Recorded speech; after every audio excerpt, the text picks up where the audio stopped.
السلام علیکم۔ محمد اظہر صدیق آفیشیل کے ساتھ محمد اظہر صدیق حاضر خدمت ہے۔ چینل سبسکرائب کی ریکویسٹ میں کرتا ہوں تاکہ جو بات میں کہہ رہا ہوں ذرا کوشش کر رہا ہوں کہ فیکٹس پہ ذرا تحقیق کے ساتھ بات کی جائے، سنی سنائی باتوں پہ یقین نہیں رکھنا چاہیے۔ آج کا دن بہت اہم ہے، بیسیکلی تو کل کا دن اہم ہے جب طیب اردگان نے ایک بہت تاریخ ساز فیصلے کے اوپر دستخط کیے، اور ویسے دستخط بھی پسند ہے، حضرائے مذاق نہیں کہہ رہا، خوبصورت دستخط کرتے ہیں طیب اردگان صاحب۔ وہ آپ سب کو پتہ ہے، وہ آیا صوفیہ مسجد کے بارے میں۔ میں وی لاگ کرنے سے پہلے میں بتاتا چلوں، اس بارے میں فیصلہ استنبول کی کورٹ نے دیا ہے۔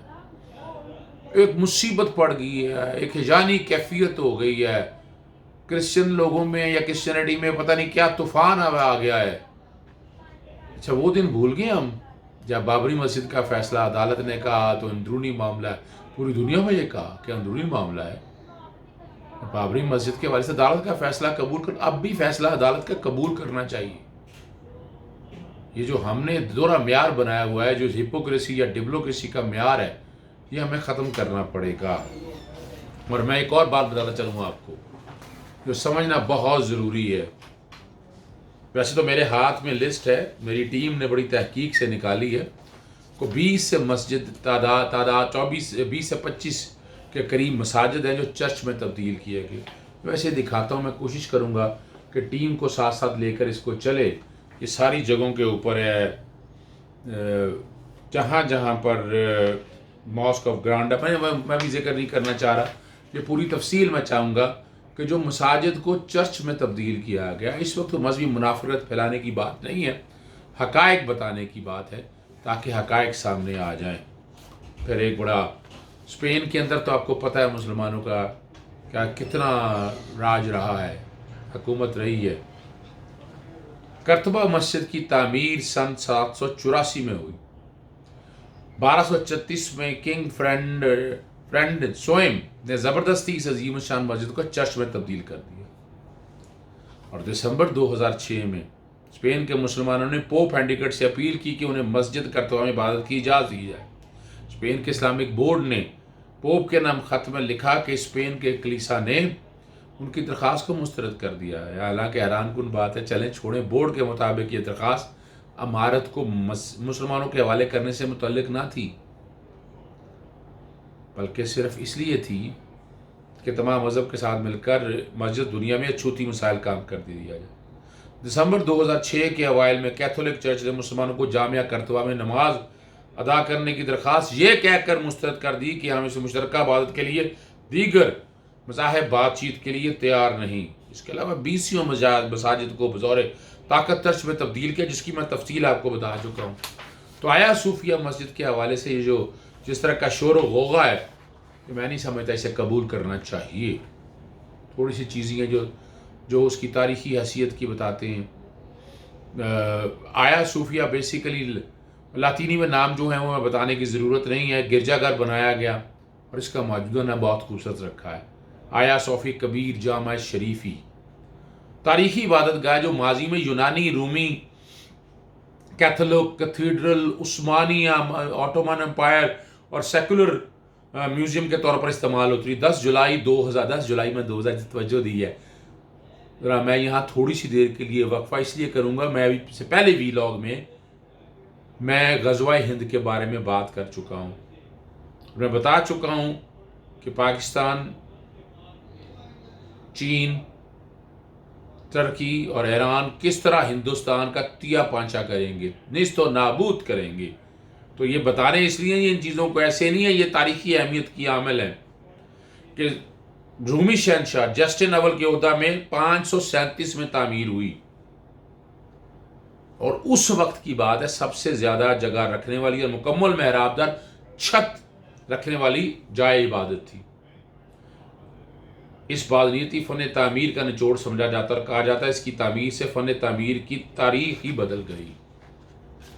میں کچھ حقائق زبانی میں کہہ سکتا ہوں، لیکن ساتھ ساتھ چونکہ نوٹس بنائے ہوئے ہیں تو حقائق ذرا کوشش کر رہا ہوں آگے پیچھے نہ ہو جائے. تاریخی پس منظر ہے. آیا صوفیہ سلطان محمد فاتح کے ہاتھوں فتح قسطنطنیہ ہونے تک مسیحیوں کا دوسرا بڑا مذہبی مرکز تھا. 5ویں صدی عیسوی سے مسیحی دنیا کو ہر ایک کو پتہ ہے کہ 2 سلطنتوں میں تقسیم ہو گئی. ایک سلطنت مشرق میں چلی گئی جس کا پایا تخت قسطنطنیہ تھا، اور اس میں بلقان، یونان، ایشیا کوچک، شام، مصر اور حبشہ وغیرہ کے شامل تھا. سب سے بڑا جو مقصد بطریق پیٹریارچ کہلاتا ہے. اور دوسری سلطنت مغرب میں تھی جس کا مرکز ہر ایک کو پتہ ہے اٹلی. آج بھی دیکھ لیں عمارتیں، میں یورپ پھر کے آیا ہوں، میں دیکھا ہے وہاں پر انہوں نے عمارتیں سنبھالی ہیں، کیا پروٹیکشن کی ہے انہوں نے. اور یہ بھی جو آیا صوفی ہے یہ بھی ورلڈ ہیریٹیج جو ہے یونیسکو کے شامل ہے. اور میں جیسے بتایا پورش کا یورپ کا پیشتر علاقہ اس کے زیر نگی تھا، اور یہاں کا مذہبی پیشوا پوپ یا پاپا کہلاتا تھا. ان دونوں سلطنتوں میں ہمیشہ سیاسی اختلافات کے علاوہ مذہبی، ہر ایک کو پتہ ہے یہ، اور فرقہ وارانہ اختلافات جاری رہے. مغربی سلطنت جس کا مرکز روم تھا اور وہ رومن کیتھولک کلیسا فرقے کی تھی. یہ مشرقی سلطنت آرتھوڈاکس کلیسا فرقے کی تھی. آیا صوفیہ کا چرچ یہ آرتھوڈاکس کلیسا کا عالمی مرکز تھا. اچھا، مسیحی اہمیت ہر ایک کو پتہ ہے، پھر بھی ذرا بتانے میں. آیا صوفی مسیحوں کے گروہ آرتھوڈاکس کلیسا کا عالمی مرکز تھا. سربراہ پیٹرک کہلاتا تھا. اس میں مقام تھا، لہذا نصف مسیحی دنیا اس کا کلیسا اپنی مقدس ترین عبادت گاہ سمجھا کرتی تھی.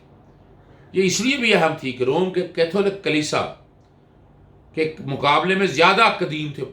ان کی بنیاد 3 صدی عیسوی میں اور رومی بادشاہ قسطنطین نے ڈالی تھی، جو روم کا پہلا عیسائی بادشاہ تھا، اور جس کے نام پر اس کا شہر کا نام بیزنطینیہ سے قسطنطینیہ رکھا گیا. تقریباً 1000 سال تک یہ عبادت اور کلیسا پورے عالم عیسائیت کے مذہبی اور روحانی مرکز کے طور پر استعمال، لیکن یہ مسجد تھی. مسیحیوں کا عقیدہ بن چکا تھا کہ یہ کبھی بھی ان کے قبضے میں نہیں نکلے گی، اور ان کی مذہبی اور قلبی لگاؤ کا یہ عالم ہے کہ آج بھی آرتھوڈاکس مسیحا کا سربراہ اپنے نام کے ساتھ سربراہ کلیسائے قسطنطنیہ، the heir of the church of Constantinople لکھنا آیا ہے. تعمیر جیسے یہ بنیادی طور پر اس جگہ 360 میں لکڑی کا بنایا ہوا کلیسا تعمیر کیا. 6 صدی میں یہ کلیسا جل گیا تو اس جگہ کیسر جسٹن اول نے 532 پختہ تعمیر شروع کر دی، اور اس کی تعمیر 5 سال کے مہینے میں مکمل ہے. 10,000 معمار اس کی تعمیر میں مصرف رہے اور اس پر 10 لاکھ پاؤنڈ خرچ آیا. اس کی تعمیر میں کیسر نے دنیا کے متنوع سنگ مرمر استعمال کیے. دنیا میں تعمیر کے خاص مثالیں استعمال کیے گئے. دنیا بھر کے کلیساؤں نے اس کی تعمیر میں بہت سے نوادر نذرانے کے طور پر پیش کیے کہ جسٹن اول تعمیر کے بعد پہلی بار اس میں داخل، اس نے کہا سلمان میں تم پر سبقت لے گیا. نبی سلمان علیہ السلام کے ذریعے بیت المقدس کی تعمیر پر تکبرانہ اور گستاخانہ جملہ تھا. اچھا، اسلامی فتح بڑا ضروری ہے یہ بتانا تھوڑا سا. 1453 کی بات میں کرنے لگا ہوں. عثمانی سلطنت محمد فاتح نے قسطنطنیہ کو فتح کیا، اور بعض تینوں کو شکست ہوئی تو شہر کے مذہبی رہنماؤں اور راسخ العقیدہ عیسائیوں نے اس کلیسا میں اس خیال سے پناہ لے لی تھی کہ کم از کم اس عمارت پر دشمن کا قبضہ نہ ہو سکے. مشہور انگریز ایڈورڈ ڈبگن منظر کشی بھی کرتے ہوئے لکھتا ہے، یہ متعلقہ ذرا پڑھنا پڑے گا ہر ایک سے. گرجا کی تمام زمینی اور بلائی گیلریاں پایوں، شوہروں، عورتوں، بچوں، پادریوں، راہوں اور کنواری ننوں کے بھیڑ سے بھر گئی تھی. کلیسا کے دروازے کے اندر اتنا ہجوم تھا کہ ان میں داخلہ ممکن نہ رہا تھا.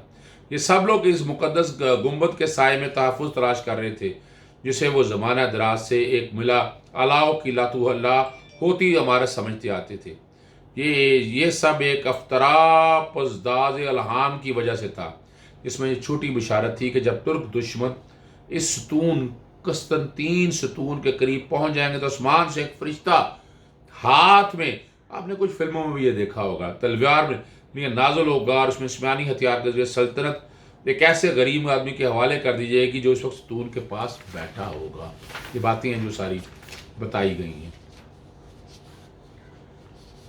اچھا، یہ کچھ تاریخی جو باتیں ساتھ اس لیے بتانا ضروری ہے کہ آیا صوفیہ مسجد قسطنطنیہ چوک صلح کے طور پر پیش کی گئی تھی، بشور شمشیر فتح ہوا اور اس کو باقاعدہ خریدا گیا اور عبادت کے لیے بنایا گیا، اور یہ پیسہ جو ہے نا یہ بیسیکلی سلطان نے نا اس وقت آرتھوڈکس کلیسا کے خریدا تھا، اور پیسے سارے ذاتی مال سے، یعنی یہ اس نے کہیں اور سے نہیں لی تھی پیسے رقم، جیسے ہمارے ہاں عموماً طور پر یہ کہا جاتا ہے کہ وہ پیسے جو ہے بیت المال سے لے لیے جائیں، ایسا نہیں کیا گیا، اور زمین مسلمانوں کے لیے وقف کر دی۔